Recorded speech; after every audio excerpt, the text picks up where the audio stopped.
AIMIM और अपना दल कमेरावादी सहित अन्य क्षेत्रीय दलों की मदद से उत्तर प्रदेश में एक नए सियासी मोर्चे का गठन किया गया। सीधे तौर पर असदुद्दीन ओवैसी और पल्लवी पटेल इस मोर्चे की अगुवाई कर रहे हैं। वाराणसी में एक बड़ी जनसभा आज होने वाली है, जिसको लेकर तमाम जो समर्थक हैं पीडीएम न्याय मोर्चा के, वो यहाँ पर मौजूद हैं और एक बड़ी जनसभा भी शाम को संबोधित की जाएगी। हमारे साथ प्रदेश अध्यक्ष शौकत अली जी जुड़े हैं, हम उनसे बात करेंगे।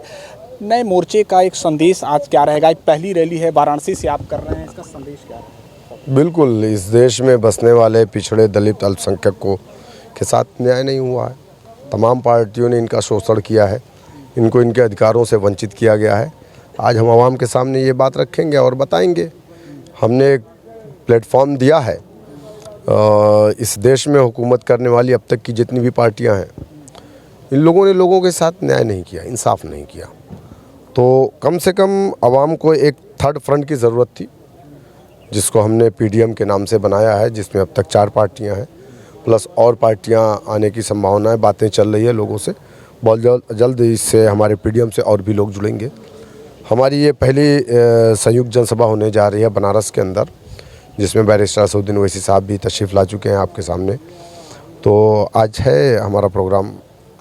देखिए, आप ये भी कह रहे हैं कि अभी तक आपका किसी ने हित नहीं किया, आपके समाज का किसी ने हित नहीं किया, लेकिन बड़ा आरोप आप पर यह भी लगता है कि कहीं ना कहीं आप भारतीय जनता पार्टी के बी टीम के तौर पर भी काम करते हैं। ये आरोप खुद ही कांग्रेस पार्टी का ये कह लिए या विपक्षी दलों का ये आरोप है? देखिए, आज़ादी के बाद हमारे बड़ों ने कहा था कि तुम्हारी अपनी कोई पार्टी नहीं, कांग्रेस तुम्हारी पार्टी है। मुस्लिम लीग थी उस टाइम, लेकिन लोगों ने कहा मुस्लिम लीग तुम्हारी पार्टी नहीं, तो हमने कांग्रेस का साथ दिया। हम मुसलमान, दलित, पिछड़ा, हर समाज की पार्टी कांग्रेस पार्टी थी।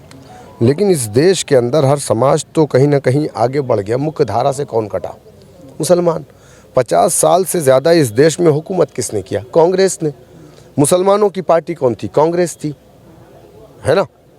तो अगर हम दलित से बदतर इस देश में अपनी ज़िंदगी गुजारे तो उसका जिम्मेदार कौन है?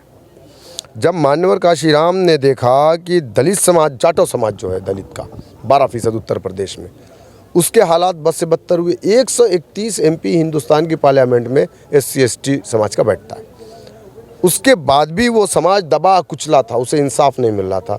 तो मान्यवर काशीराम जब घूम घूम करके अपने समाज के लोगों को जागरूक कर रहे थे, तो यही इल्ज़ाम उनके समाज के लोगों ने उन पर लगाया था कि ये जनसंघ से पैसा पाके कांग्रेस को नुकसान करने आया है। लेकिन वो समाज इकट्ठा हुआ 12%, तो 4 मरतबा अपनी कौम की बेटी को उसने यहाँ का मुख्यमंत्री बनाया। आज आप बता दिए सरकारी नौकरियों में हम कितने हैं और हमारा दलित समाज कितना है? हम 0% है, 1%, कहीं कहीं किसी विभाग में तो 0% है। तो कौन जिम्मेदार है? देखिए, लोकतंत्र में जिस समाज का अपना डंडा, अपना झंडा, अपना नेता नहीं होता है, उस समाज को लोकतंत्र में न्याय नहीं मिलता है। चलिए, एक सवाल और हम करेंगे। बड़े एक बयान की चर्चा है असदुद्दीन ओवैसी की, जिन्होंने मंच से कहा है, सीधे तौर पे कहा है कि ये शैतानी ताकतों को ख़त्म करने का एक वो है। फिर उसके बाद उन्होंने सीधे प्रधानमंत्री मोदी पर तंज कसा है, क्या कहेंगे? नहीं, देखिए, सबसे पहली चीज़ तो ये है कि हमारे देश के प्राइम मिनिस्टर, जो 140 करोड़ लोगों के प्राइम मिनिस्टर हैं, उन्होंने जो एक बात कही कि यहाँ का पैसा ला करके वहाँ बांट दिया जाएगा, तुम्हारा मंगलसूत्र बेच दिया जाएगा। सबसे तो मैं उनके इस बयान की मजम्मत करता हूँ, खंडन करता हूँ।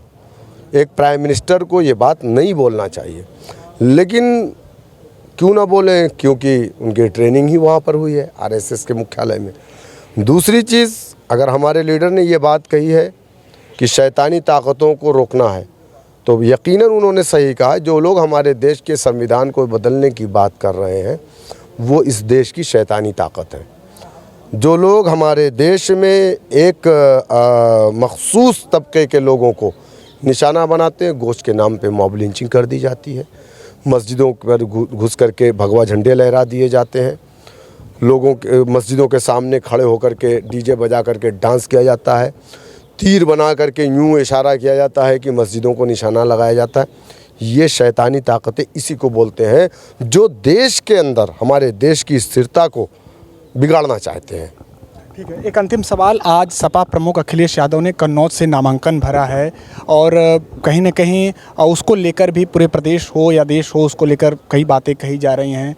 आपकी पार्टी का उस पर क्या? हमारी शुभकामनाएं हैं अखिलेश यादव जी को कि वो चुनाव जीत करके आए और उत्तर प्रदेश में बीजेपी को रोकने की जिम्मेदारी जो उन्होंने ले रखी है, मुझे उम्मीद है कि 5 सीटों पर बीजेपी को वो सिमटा देंगे। तो पीडीए से ही तो उनके पीडीए से ही तो आपको नाराज़गी थी, फिर आपने पीडीएम बनाया। देखिए उन्होंने देखिए हम चूँकि हम अल्पसंख्यक के मुस्लिम समाज के लोग हैं और हमें लोग राजनीति में अछूत समझते हैं।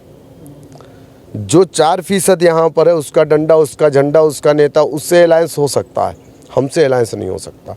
हम कभी बीजेपी का हिस्सा नहीं रहे, लेकिन हम बीजेपी की बी टीम है। हमने कभी बीजेपी को वोट ना डाला, लेकिन हम बीजेपी की बी टीम है। जयंत चौधरी कल तक इनके साथ थे, सेकुलर थे, तो वो भी हम पर इल्ज़ाम लगाते थे, आज वो बीजेपी के साथ है। ओम प्रकाश राजभर जी कल तक इनके साथ थे, तो हम पर इल्ज़ाम लगाते थे, आज वो भी बीजेपी के साथ है। तो सही मानों में कौन लोग है। दूसरी चीज़ ये है कि हम यकीनन चाहते हैं कि इस देश के अंदर तीसरी मर्तबा ऐसा प्राइम मिनिस्टर ना बने जो हिंदू और मुसलमान करता है। शुक्रिया बातचीत के लिए। तो ये थे हमारे साथ प्रदेश अध्यक्ष शौकत अली, जिन्होंने हमसे कई मुद्दों पर बातचीत।